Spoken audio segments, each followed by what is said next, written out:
وہ جو عورت کی خواہش کے رخ کو قوت سے بدلنا چاہتا ہے وہ بے وقوف ہے۔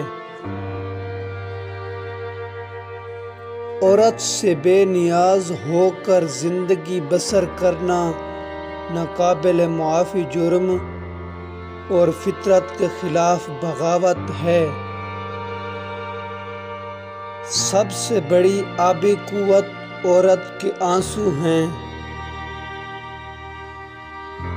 عورت صرف نصف جان ہی نہیں بلکہ نصف ایمان بھی ہے۔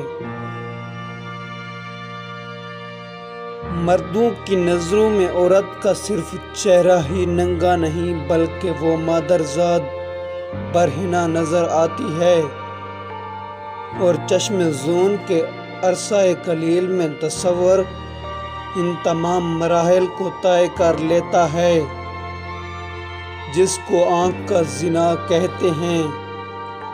شرع پاک میں اسی لیے عورت پر قصداً نظر ڈالنے کو حرام قرار دیا ہے۔